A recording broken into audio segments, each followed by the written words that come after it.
Boa tarde, sou Ana Paula, farmacêutica da Fórmula Certa. Vamos dar início à nossa live, até quando vai durar essa pandemia.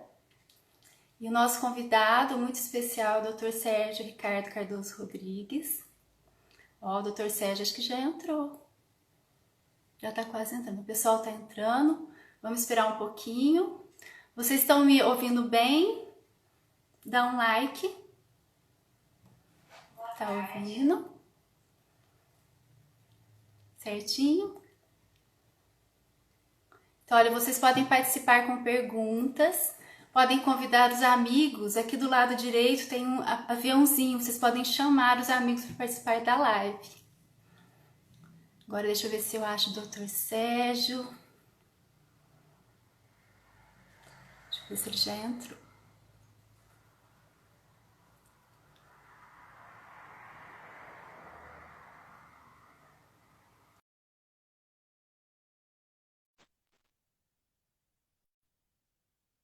Vou esperar um pouquinho. Boa tarde, Dr. Sérgio. Você me escuta bem? Boa tarde, Ana Paula. Boa tarde. Escuto bem, sim.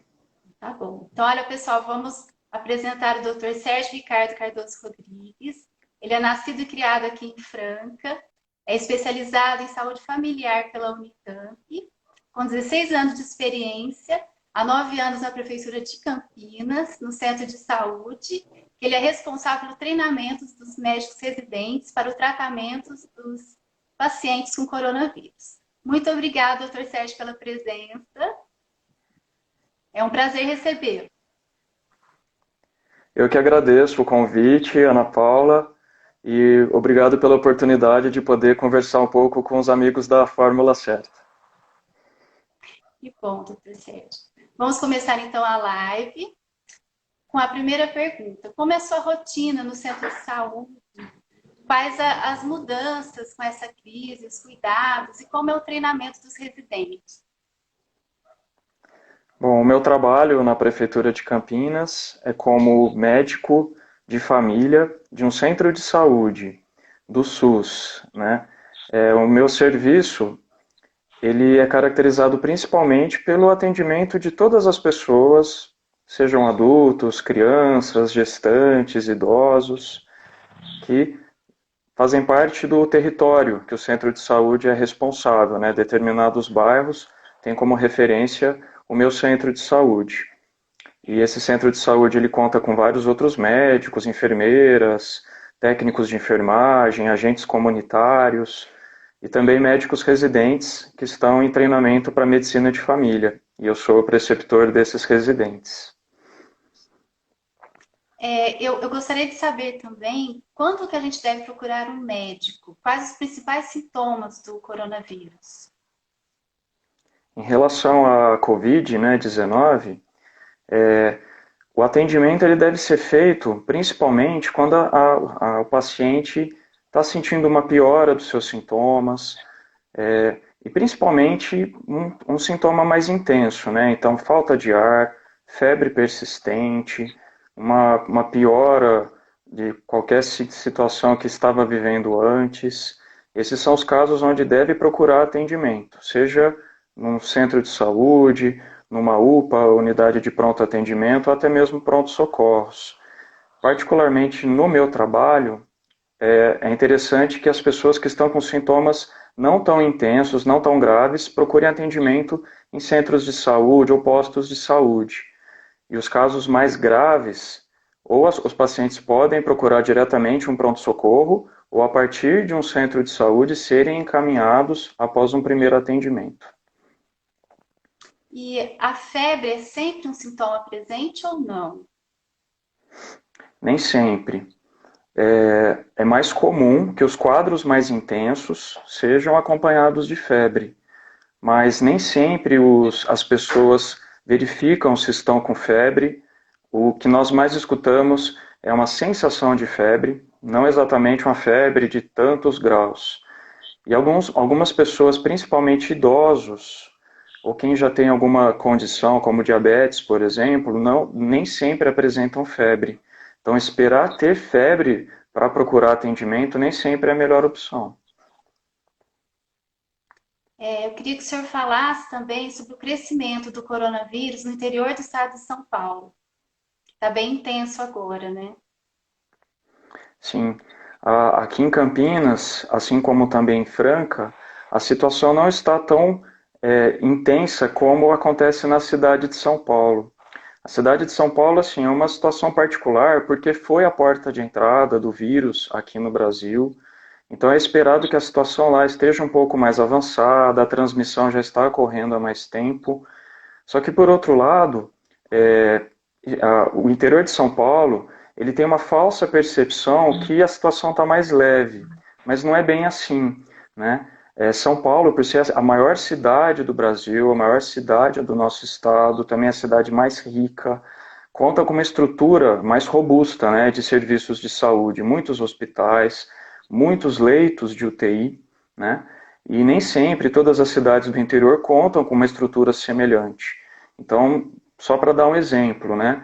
Apesar de São Paulo ainda contar com o maior número de infectados e de óbitos pelo coronavírus, o sistema de saúde ainda não entrou em colapso, como tem acontecido em outros locais do Brasil, Manaus, Ceará, e no caso Fortaleza, e é justamente por conta da estrutura do sistema de saúde. O interior de São Paulo tem uma boa estrutura, mas dependendo do ritmo de contágio e de transmissão, pode ser pior até mesmo do que está acontecendo em São Paulo. E a velocidade da doença também, ela demora um tempo, né? Tem especialistas dizendo que o que está acontecendo em São Paulo é esperado que leve algumas semanas, 2 semanas a se repetir no interior de São Paulo. Então a gente não pode baixar a guarda e tem que ficar muito atento às medidas de prevenção. E é o epicentro da crise, né? Antes a crise estava voltada para os outros países, né? Agora está todo voltado para o Brasil e para São Paulo, né? Mas é natural porque agora que está tendo a contaminação mesmo, na verdade. Né? Doutor Sérgio, até quando vai durar essa pandemia? Essa pergunta que não quer calar, que está todo mundo preocupado. Quais os tratamentos? Quando vai surgir uma vacina? Qual a sua opinião sobre isso? Essa dúvida de todas as pessoas também é a dúvida dos profissionais de saúde.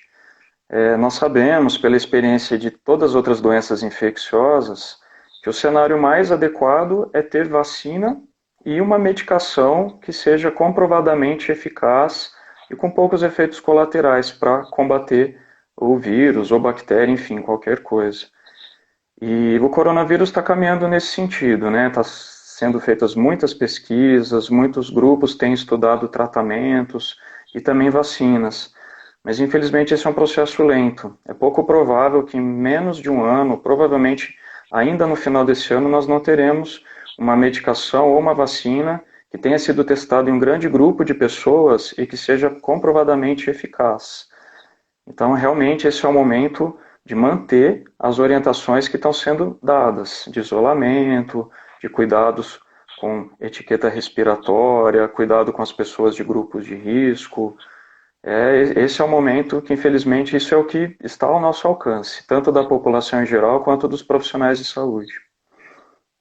E os tratamentos, assim, a cloroquina, essas pesquisas novas, né, que estão tirando um pouco dessa esperança que a gente estava, né, com ela. O que o senhor acha sobre isso?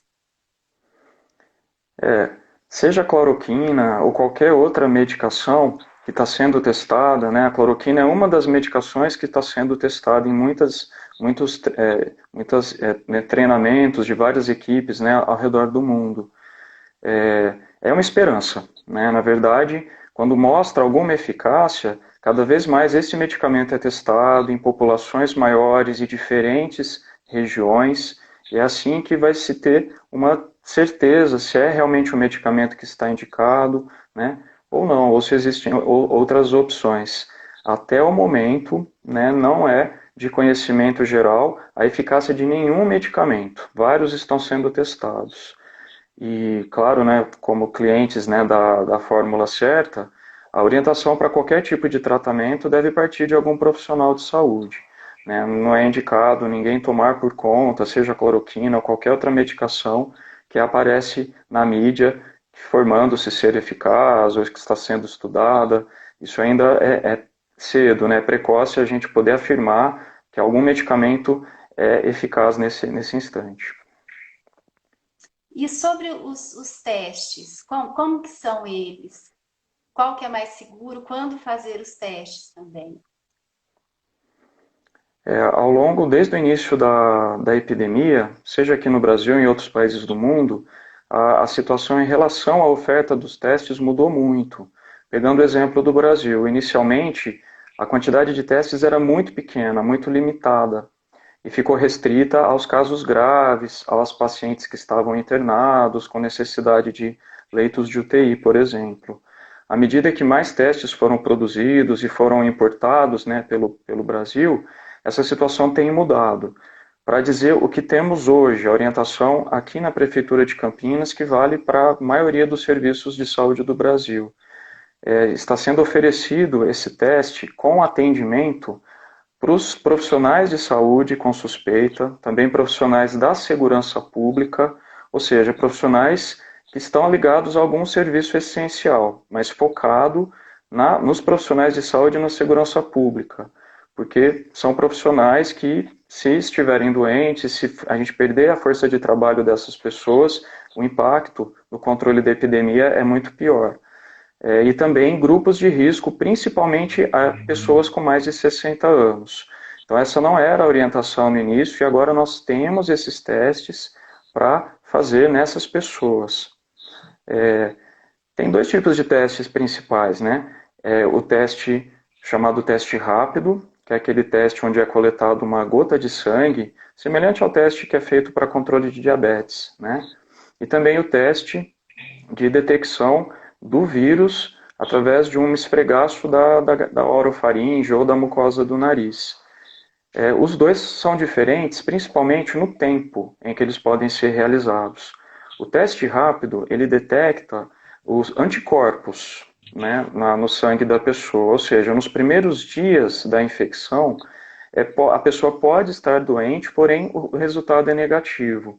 A maioria dos testes, a indicação é que seja feita após o 8º dia do início dos sintomas, o teste rápido. Já o teste chamado PCR, onde é coletado o próprio vírus em alguma secreção da mucosa respiratória da pessoa, esse tem que ser até o 7º dia de preferência, por volta do 6º ou 7º dia. Então, parece simples, mas não é tão simples assim. A maioria das pessoas não tem certeza absoluta do início dos sintomas, se é ou não necessário. Então, assim, a minha recomendação é que esse teste seja orientado por um profissional de saúde, seja num consultório, num pronto-socorro, numa farmácia. Ninguém deve usar esses testes sem orientação, porque pode ser um recurso desperdiçado, um resultado ou falso negativo, ou que não conclui a necessidade de tratamento, né? O teste ele não diz se a pessoa tem que ficar internada, se ela precisa ir para uma UTI, né? Ou se ela pode ir para casa e não se preocupar com mais nada, né? Então a boa notícia temos testes confiáveis, porém devem ser orientados por profissionais. E, doutor Sérgio, como vai ser o mundo pós-pandemia? Esses novos hábitos e cuidados com a saúde, eles vão continuar? A máscara vai ser rotina para a gente? Essa é uma situação muito interessante, né? Porque a gente está vivendo um clima de guerra, né? Assim, acho que pessoas que já viveram em situação de guerra dizem que é muito parecido, né? Existe uma situação de mudança completa de rotinas, grandes sacrifícios, né? Principalmente sacrifício econômico, pessoas passando por dificuldades como desemprego, empresários tendo queda de arrecadação. E isso parece que é o pior, que é a maior tragédia, porém isso está levando a nós revermos nossos hábitos, a nossa rotina de cuidados com a saúde, por exemplo, o uso de máscaras, os cuidados ao espirrar, né, não fazer isso colocando a mão na boca, colocar o cotovelo, o ombro, lavar frequentemente as mãos. Então, a maioria das pessoas tem uma ideia disso, mas não fazem na prática. E isso é muito importante, principalmente para as doenças respiratórias. Para dar um exemplo, né, eu tenho conversado com muitos colegas, outros profissionais que estão aí tanto em hospitais, pronto-socorros, e uma boa notícia é que muitas doenças estão diminuindo a incidência, né? Então, resfriados comuns, gripes, infecções intestinais que causam diarreia, elas têm mecanismos de transmissão semelhantes. E os cuidados com o coronavírus estão levando a ter menos transmissão dessas doenças também. Então, se tem uma notícia boa em toda essa situação terrível que a gente está vivendo, é isso, que a gente deve incorporar essas medidas saudáveis. Isso é importante para a saúde contra o coronavírus, mas para várias outras doenças também. Eu vejo até que aqui na farmácia também o número de atestados médicos, né, caiu uns 95%, né? Tá todo mundo tendo mais cuidado e protege de diferentes doenças, né? E, doutor Sérgio, também sobre os alimentos, né, esses cuidados com as compras, né, que a gente está tendo agora, esses hábitos novos, né, que são muito importantes, né, a gente tem que manter depois, que não é só a, essa contaminação, tem outras, né, que a gente, quantas mãos passam, né, aquele produto que está exposto lá no supermercado, né, que a gente tem que continuar lavando, passando álcool 70. Dá muito trabalho, né? Mas compensa, precisa fazer isso, né? Eu concordo. Até, É interessante. até todo mundo fala que usava de uma máquina de lavar compras, né? Pelo trabalho que dá, mas fica muito mais seguro, né?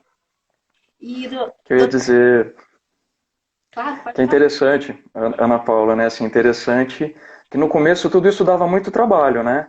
Então, colocar a máscara, ficar com a máscara o tempo inteiro, toda essa dificuldade da compra, os cuidados de entrar e sair de casa. Mas depois de tanto tempo, né, que a gente está vivendo essa rotina, não é tão complicado assim, né? Então é uma outra coisa interessante para a gente manter, independente da situação da transmissão da doença, né? É verdade. E quais suas recomendações para o pessoal de Franca? Como manter nossos idosos em casa? Pois é, eu acho que todas as famílias têm alguma pessoa, seja maior de 60 anos, seja uma gestante, seja alguém que tem alguma doença de risco. Então, essa é uma preocupação que deve ser de todos. E acho que, seja para Franca, aqui em Campinas, qualquer cidade do mundo, né? Eu acho que esse é o principal ensinamento que essa doença está trazendo para todos nós. O caráter coletivo, né? O caráter que todos têm que fazer a sua parte individualmente para beneficiar o todo, o coletivo. Então, se você toma cuidado com você, ou seja, você vai ter menos risco de adoecer, é menor o risco de você transmitir para alguém que mora com você, para o seu pai ou seu avô que tem acima de 60 anos, um parente que tem alguma doença, um parente que é gestante, por exemplo, uma criança muito pequena. Então, a preocupação, assim, o cuidado com o próximo, seja nosso familiar, seja o nosso vizinho, colegas de trabalho, é o que realmente vai determinar se a gente vai ou não vencer essa batalha, né? Quando as pessoas deixam de tomar algum cuidado, como por exemplo esse índice de isolamento, né, social que o governo do estado tem cobrado, quando ele fala esse número 70%, quase sempre esse número está abaixo de 70%, quer dizer, uma parte grande das pessoas não está tomando esse cuidado. E aí é um risco para elas próprias e para todas as pessoas com quem ela tem contato próximo. Então, com os nossos conhecidos de mais de 60 anos, que talvez seja o grupo que mais tem risco de óbito, né, com todos os dados que a gente tem de outros países que viveram essa infecção há mais tempo, é realmente apoiar, né? Se a gente mora com uma pessoa com mais de 60 anos, eu acho que a gente tem que apoiar no que for necessário para que essa pessoa fique em casa. Então, fazer compras, lidar com alguma questão que a pessoa pode ficar em casa e você pode cuidar disso para ela fora de casa. Ou se a pessoa, por exemplo, uma pessoa com mais de 60 anos que é independente, mora sozinha, né? é também apoiar, mesmo que seja à distância, com contato frequente, né, como a gente está fazendo aqui agora, live, através de telefonemas, mensagens, e também fazer compras, perguntar se está precisando de alguma coisa. A gente tem que respeitar a vontade de cada um, mas se a gente mostrar que a gente realmente está preocupado e está disposto a ajudar, a apoiar no que for necessário, é mais fácil a pessoa aceitar, entender que é possível, que o mundo não vai acabar se tiver alguém para cuidar dessa pessoa, né? Então parece difícil, mas é com amor que a gente cuida bem. Agora vamos às perguntas. É possível pegar o coronavírus e dengue também? Mais de uma doença junto com o corona? Infelizmente, dengue, vejam só, dengue é uma infecção viral também, que há tanto tempo a gente convive, né? Assim, é até desanimador, mas não temos uma vacina eficaz para dengue até hoje, mas a gente aprendeu, né? A lidar com a dengue, a questão dos criadouros, os cuidados com os quintais, os ambientes da nossa casa, né? E infelizmente é possível sim ter as duas doenças. Não é comum, né? Assim, é bem pouco provável. Mas o mais comum, na verdade, assim, é a gente atender, às vezes, uma pessoa que tem dengue e por conta dos casos de coronavírus, a gente achar que é Covid, né? Então, às vezes, o primeiro, o segundo dia de sintomas, as doenças são muito parecidas, né? Então, tanto os profissionais quanto os pacientes, eles têm que ficar atento à evolução dos sintomas e procurar atendimento com um profissional de saúde para entender, né, o que está acontecendo e tomar as medidas cabíveis. Mas, enfim, realmente é possível ter, sim, as duas infecções. O mais comum é uma das duas, menos pior. É mesmo? E assim, é verdade que 70% da população tem que pegar o corona para ele diminuir a força mesmo? Esse número, ele não tem nenhuma prova, na verdade. A gente sabe, né, que todas as doenças que a gente conhece bem, todas as infecções que a gente lida há tanto tempo, tem um pouco essa característica.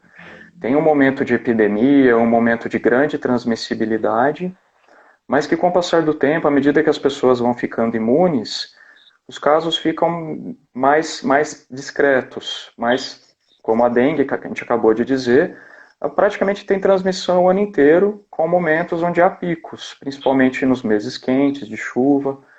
Em relação à Covid, muito provavelmente, só que nós não sabemos quando, qual a porcentagem da população que tem que adquirir, isso vai acontecer, né? Por ser um vírus novo, um vírus que a grande maioria da população não tem imunidade, esse é o grande momento de fragilidade da população. Muitas pessoas pegando ao mesmo tempo.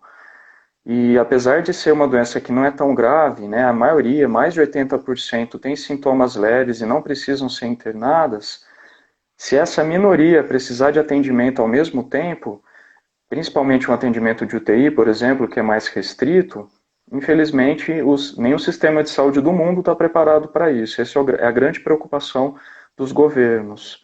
Então, não importa o número, se é 50, 70, o que importa é que todas as pessoas evitem os riscos da transmissão. Né? Não importa quando ela vai acontecer, o que importa é que seja bem lá para frente, dando tempo de ter uma vacina, dando tempo de ter uma medicação eficiente. Por isso que a quarentena é tão importante, né? O uso da máscara, né? A gente deveria ter usado máscara bem antes, né? Talvez o número de casos tivesse caído um pouco, né? Agora vamos Isso às mesmo. perguntas, pessoal. Podem perguntar, temos o Dr. Sérgio à disposição, nosso convidado. Vamos, gente!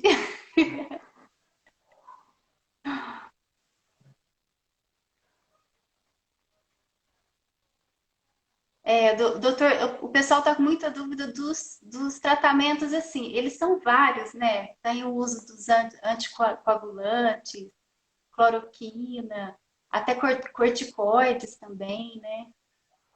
É uma situação difícil saber, né? E os sintomas também variam muito, né? Tem gente que perde paladar, né? Perde olfato, intestino muda também, né? Então são vários sintomas diferentes com tratamentos também, né? São, são testados, né, para tentar melhorar. É verdade. Como eu havia dito, né, são pesquisas que estão sendo feitas, né? É, mas assim, é muito difícil para um profissional, né, os grupos que estão estudando, afirmarem com certeza que aquela medicação é a que matou o vírus ou é a que controlou a infecção, principalmente quando é um ambiente de UTI, por exemplo, né? Então, nós sabemos que um paciente que precisa de internação de UTI, ele, ele tem uma série de riscos, além do próprio motivo que levou a ele ser internado na UTI. Então, vamos supor, ele tem Covid, está confirmado, está ali numa insuficiência respiratória, e às vezes o que causa mesmo a piora do quadro é uma infecção hospitalar, é uma trombose, né? Então você falou de anticoagulante. Às vezes é uma situação, aquela pessoa que está ali de uma doença tão grave, num sistema imunológico pressionado, ela aumenta o risco de tromboses, de complicações, né? Então, quando fala que anticoagulante tem um efeito, corticoide, o corticoide ele costuma ser uma medicação muito usada em situações de internação na UTI, porque ela diminui um pouco a produção de determinadas substâncias, queda por exemplo, de queda de oxigenação cerebral, uma queda de imunidade. Então, assim, dizer que isso é o que resolve a infecção contra o coronavírus não é fácil responder. Pode ajudar a um paciente grave, né, a lidar melhor com essa infecção, porém é muito complexo, né? A gente precisa realmente prestar muita atenção às várias pesquisas, os protocolos que cada grupo está estudando para entender qual realmente tem melhor resultado, né? Você farmacêutica sabe dos efeitos colaterais de algumas medicações, então a cloroquina é um exemplo, né? Que é uma medicação que tem alguns efeitos colaterais importantes, tem seus riscos, e ela deve ser usada se o profissional tem uma certeza que aquilo não vai prejudicar outros aspectos da saúde do paciente. Então é um desafio muito grande, bem grande mesmo. Doutor, tem umas perguntas. A Fátima perguntou se quem fuma é do grupo de risco, e a Célia também perguntou quem tem dores articulares também é do grupo de risco. Bom, em relação ao tabagismo, depende muito do se o tabagismo já determinou alguma complicação pulmonar, por exemplo, uma pessoa que é fumante há muito tempo e tem, por exemplo, enfisema, bronquite crônica, com certeza ela é do grupo de risco, né? Agora, o cigarro, independente da pessoa ter já uma complicação pulmonar devido ao fumo, ele diminui a força do sistema imunológico, pode trazer alguma dificuldade de cicatrização, enfim. Então, realmente, se a pessoa nunca teve um bom motivo para parar de fumar até agora, essa é a hora, né? Quem trata os pacientes que querem parar de fumar estão percebendo que as pessoas têm se preocupado bastante em deixar esse hábito. Então, não é recomendado, infelizmente. Diminua ou tente parar, né? A outra pergunta sobre dores articulares, né? Quando é, por exemplo, uma doença reumatológica, por exemplo, artrite reumatoide, lúpus e outras doenças mais graves que causam dores articulares, sim, né? São doenças que causam debilidade no sistema imunológico e isso pode trazer complicações na infecção pelo coronavírus. Mas ainda bem, a maioria dos casos de dores articulares não tem causas graves, né? Então, aproveitar o isolamento em casa para fazer bastante alongamento, né? Uma dieta saudável para perder peso. Isso é uma coisa para se pensar em quem tem dor articular agora. Verdade, doutor Sérgio. Uma outra pergunta também é quem já pegou corona, se curou, fica imune? Nossa, essa é uma pergunta que ainda não tem resposta certa, por incrível que pareça. Tudo indica que sim, mas houve alguns casos, né, fora do Brasil. No Brasil ainda não tenho conhecimento sobre uma pessoa que teve mais de um episódio. Mas teve alguns relatos de pessoas que tiveram teste positivo 2 vezes. Mas é muito complexo, porque os testes, eles têm às vezes uma situação de falso positivo, né? Não é comum, é raro. Esses que estão disponíveis, isso não é comum. Então, muitos pesquisadores têm se questionado, será que na primeira vez que foi feito o teste, estava mesmo com a infecção? Será que foi um falso positivo? Então, existe até essa dúvida, que é muito angustiante, né? Da pessoa ter mais de uma infecção, o que coloca por terra essa questão das pessoas pegarem, e é isso que vai resolver o problema. Então, enquanto nós não temos também essa resposta, realmente, independente da pessoa já ter tido, né, algum sintoma ou confirmado a Covid, tem que manter os cuidados para não correr risco novamente. Uma outra pergunta de Juliana, ela quer saber mais detalhes com os alimentos, os cuidados que a gente tem que ter, as verduras também. É isso, né? A gente tem falado, né? Falamos agora na entrevista que a gente está com esse hábito novo de limpar tudo que vem de fora da nossa casa, e o mesmo tem que ser feito com os alimentos, né? Então, frutas, verduras, legumes, tem a indicação de serem limpos adequadamente, né? Se possível, ficar num recipiente com um pouco de hipoclorito de como água sanitária, né? Ou então alguma outra substância que limpa, né? Mas além do cuidado, né, que a gente tem da limpeza desse alimento, o alimento saudável, né? Então, vamos escolher bem os alimentos que a gente compra, ter alimentação mais saudável, isso estimula nosso sistema imunológico, a nossa resistência. Então, vamos cuidar de tudo, tanto na escolha dos alimentos, como também na limpeza desses quando a gente traz para casa. Verdade. E pode espirrar o álcool 70, assim, que fica prático, né? E eu acho que as frutas tem que lavar também, né? Com água e sabão, que fica uma limpeza mais completa. Uma outra pergunta é se o uso constante da máscara tem algum problema? Pois a máscara depende muito do tipo de máscara, né? Então, assim, os profissionais de saúde eles têm diferentes tipos de máscara para cada procedimento que ele está fazendo, né? Então, a gente tem as máscaras cirúrgicas, que são aquelas mais fininhas, a gente não deve usar por mais do que 2 horas. Isso se a gente não teve contato com nenhum procedimento de risco, por exemplo, examinou um paciente que estava tossindo sem máscara, examinou garganta, esse tipo de coisa. Aí a gente tem que trocar imediatamente. A população, de uma forma geral, essa máscara e também a máscara de tecido, né, que está cada vez mais difundida, o ideal é que ela seja trocada 2 a 3 horas no máximo depois que a pessoa começou a usar, por conta da umidade da nossa respiração, que vai tirando ali a eficácia do tecido, que impede ali a passagem de alguma gotícula, de alguma secreção. Então, não dá para usar por muito tempo. A recomendação é que as pessoas usem sim, mas que tenham mais de uma, calculem o tempo que vão ficar fora de casa, levando mais máscaras consigo.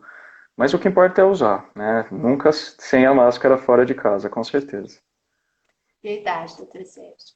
Uma outra pergunta é qual a temperatura da febre? A pessoa tem que ficar atenta. Acho que é febre alta, né? A COVID especificamente não tem uma comprovação que se ter febre alta determina uma maior gravidade, né? A gente tem pacientes graves que não tiveram febre em nenhum momento e pacientes que têm só febre e mais nenhum outro sintoma, que evoluem muito bem, não tem falta de ar. Então a febre é um sintoma a mais, né? É um detalhe a mais para o profissional de saúde entender o que está acontecendo, né? Se é mesmo uma infecção, se é alguma outra doença. A febre é em geral a partir de 38 graus. Quando a gente tem um termômetro, 37,8 em diante é considerado febre. Acima de 39 é dito que é febre alta. Então, realmente, acima de 39, persistindo essa temperatura, já é recomendado procurar atendimento. Abaixo de 39, com bons sintomas, sem falta de ar, sem ali uma piora, uma tontura, uma queda de estado geral significativa, é um bom sinal. É um sinal que a pessoa pode ficar aguardando a evolução do quadro e, na maioria das vezes, evolui bem, até mesmo sem nenhum tratamento médico ou de outros profissionais. Uma outra pergunta, doutor Sérgio, é de Ana Cristina, que no caso das gestantes, os exames podem ser feitos de pré-natal normalmente ou tem que ser restringido nesse período?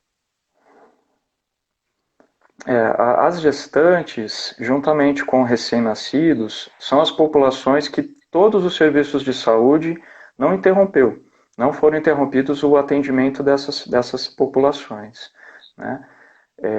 Então, realização de exames, consultas, assim, não é recomendável diminuir a frequência, por exemplo, um recém-nascido esperar mais tempo para levar para atendimento pediátrico, uma gestante, seja no início ou no final da gravidez, ela tem que ter seu acompanhamento garantido e o profissional que estiver acompanhando esses pacientes que vai definir a rotina, se vai de repente fazer de um jeito diferente, consultas mais frequentes ou menos frequentes, mas com certeza não deve deixar de ter esse atendimento, né? As pessoas gestantes, né, no caso da pergunta da Ana Cristina, elas têm que manter a sua rotina orientada pelo profissional que está fazendo o pré-natal.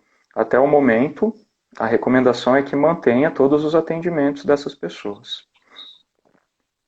E as outras doenças também? O paciente tem que esperar, assim, se não for nada tão urgente, ou se for uma doença mais de risco, né? Tem que procurar consultar o médico, né? O paciente ele tem que prestar muita atenção ao que ele está sentindo, né? Nenhum profissional vai deixar de levar em consideração um paciente que diz que está se sentindo mal, que está com falta de ar, que está com algum sintoma, né? Ele precisa ser examinado, precisa ser avaliado. Então, assim, a decisão é do paciente. Porém, principalmente crianças menores de 2 anos, idosos, nem sempre a pessoa tem total conhecimento da gravidade dos sintomas, principalmente os idosos. Os idosos às vezes têm situações de confusão mental, uma baixa oxigenação cerebral, onde ele fica mais quieto, reclama menos. Então, assim, realmente esses pacientes, sim, eles devem procurar atendimento, né? De preferência com seu médico de rotina, centro de saúde, não exatamente direto para um pronto-socorro. Se o sintoma for muito intenso, aí é diferente. É melhor ter o atendimento num serviço que tenha maiores recursos. Mas as pessoas que são grupos de risco, que são diabéticos, que têm mais de 60 anos com outras doenças, percebendo que os sintomas são persistentes, eu recomendo que seja feita uma avaliação profissional desses casos. Obrigada, doutor Sérgio. A nossa live já vai encerrar. Queria agradecer muito a presença do doutor Sérgio. Que você consiga voltar logo para Franca para rever seus amigos. Sua família está com muita saudade, tem muito orgulho do seu trabalho. Fique com Deus e muito obrigada pela entrevista. Eu que agradeço, Ana Paula. Um abraço a todos os meus amigos e conhecidos aí de Franca, meus outros amigos também aqui perto de mim que estão assistindo essa live. Foi um prazer estar aqui com vocês e vamos continuar nessa batalha, né? A gente tem muito amor aí, tem muito cuidado com os próximos e é isso que vai fazer a diferença para o enfrentamento do Covid. Verdade, doutor Sérgio. Queria agradecer a presença de todos. A gente vai fazer um sorteio de um kit para imunidade, muito legal, com álcool gel, tintura de brócolis, complexo de vitamina, máscara de proteção. É só o pessoal dar sua opinião na foto principal da live no feed que já está concorrendo. Eu queria convidar todos também para a nossa próxima live, que vai ser terça-feira, às 5 horas, com o Dr. Hermes Faleiros. Não percam. Muito obrigada pela presença.